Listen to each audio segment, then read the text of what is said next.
Hello everyone. तो आज के इस वीडियो में हम ये वाले क्वेश्चंस इस टाइप के क्वेश्चन डिस्कस करने वाले हैं जो कि एग्ज़ाम में आने के इसके फुल प्रोबेबिलिटी होती है और 100% एग्ज़ाम में ऐसे क्वेश्चन 3 से 5 मार्क्स में पूछे जाते हैं। तो हमें ये क्वेश्चंस कैसे अटेम्प्ट करना आज के इस वीडियो में आपको बताऊंगा। तो पहले हम ध्यान से क्वेश्चन पढ़ेंगे। तो इस क्वेश्चन में हमें दिया क्या है कि जो हमारा ए बी है वो सी डी के पैरेलल है। जो हमारा ए बी लाइन है वो सी डी लाइन के पैरेलल है। तो हमें सारी की सारी प्रॉपर्टीज़ पहले पता होनी चाहिए, इनका मतलब पता होना चाहिए इस क्वेश्चन को अटेम्प्ट करने के पहले।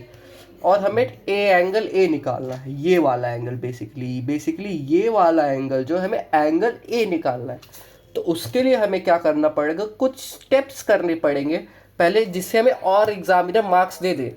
पहले हम गिवन लिखेंगे जिसमें हमें क्वेश्चन में क्या गिवन है ये देखेंगे। तो पहले हमें ए बी जो है सी डी के पैरेलल है, A B parallel to C D लिखेंगे।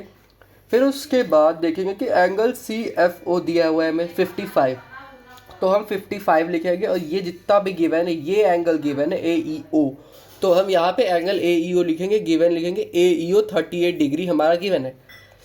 तो क्या होगा कि क्वेश्चंस में आपको क्या हुआ कि ये जो लाइन है ये हमें कंस्ट्रक्ट करनी पड़ेगी। तो हम ये कंस्ट्रक्शन लिखेंगे और लिखेंगे draw a line X Y एक ड्रॉ करेंगे जो कि ओ पॉइंट से पास कर रही है विद जो कि पैरेलल है ए बी और सी डी के। इतना समझ आया। अब उसके बाद ये पैरेलल है, इतने में ही आपके अगर ये 3 नंबर का क्वेश्चन होगा 1 नंबर यही कंफर्म आपके। और उसके बाद आपको कुछ नहीं करना है, आपको सिर्फ कैलकुलेशंस और रीजंस लिखने हैं। तो अब हमें क्या लिखना है, टू फाइंड। ये प्रॉपर एक मेथड होता है जिससे कर लिया तो मतलब कि फुल नंबर है, तो हमें एंगल ए निकालना है। तो हम यहाँ पे लिख लेंगे। अब इसका सॉल्यूशन लिखेंगे, सॉल्यूशन। अब सॉल्यूशन लिखेंगे, अब हमें एंगल ए लिखा। तो मैं लेट करता हूँ कि ये एंगल 1 ले सकता हूँ, इसको मैं एंगल 1 लेट कर लेता हूँ। यहाँ पे जो ये एंगल बन रहा है ओ ई वाई, इसको मैं एंगल 2 लेट कर लेता हूँ ताकि बहुत ईजी हो, लैंग्वेज में हमें मतलब दिक्कत ना आए। तो हम अब क्या करेंगे कि अब ये मैंने लेट कर लिया, फिर अब मैं देखूँगा, फिगर को ऑब्जर्व करूँगा। तो मुझे क्या दिख रहा है कि एंगल ए जो है, एंगल ए जो कि एंगल 1 और 2 को जोड़ के बन रहा है। तो मुझे एंगल 1 और 2 चाहिए, तो इसीलिए इस जिसके वजह से मैं जो है एंगल ए निकाल सकता हूँ। तो मैं ध्यान से देखूँ तो एंगल ये इस लाइन के पैरेलल है। तो एंगल ए ई ओ जो होगा एंगल ई ओ एक्स, या फिर मैं बोलूँगा एंगल ए ई ओ जो है ये वाला एंगल जो है ये वाले एंगल 2 के इक्वल होगा। ऐसा क्यों होगा, क्योंकि ये जो एंगल 2 है और जो एंगल ये अल्टरनेट इंटीरियर एंगल से, ये देखो ये जो है अल्टरनेट इंटीरियर एंगल। अल्टरनेट ऐसे याद रखो, अल्टरनेट है मतलब अल्टरनेट अपोजिट है, इंटीरियर अंदर है। ये जो लाइन है इसके अंदर है, इसके अंदर है। तो इसलिए ऐसे याद करेंगे, अल्टरनेट इंटीरियर एंगल्स होते हैं हमेशा इक्वल होते हैं। सिमिलरली फॉर ये भी जाएगा alternate interior angle.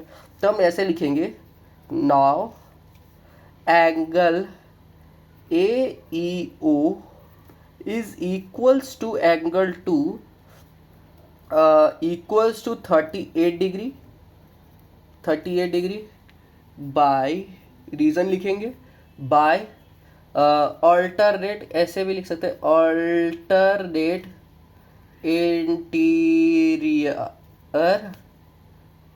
Angle, alternate interior angle ऐसा लिखा, हमारा एंगल 2 आ गया। लिखेंगे सिमिलरली, मतलब ठीक उसी प्रकार से similarly angle C F O, जो हमारा एंगल सी एफ ओ है वो एंगल 1 के इक्वल आ जाएगा।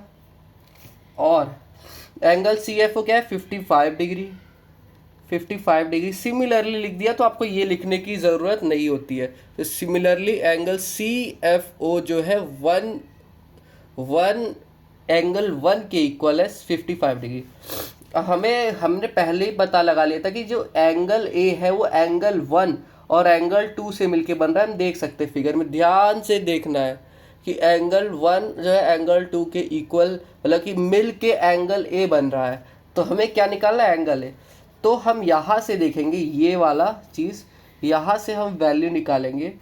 जो एंगल ए है हमारा, जो है एंगल 1 + 2 के इक्वल होगा। एंगल 1 की वैल्यू क्या है, 55, और एंगल 2 की वैल्यू क्या है, 38।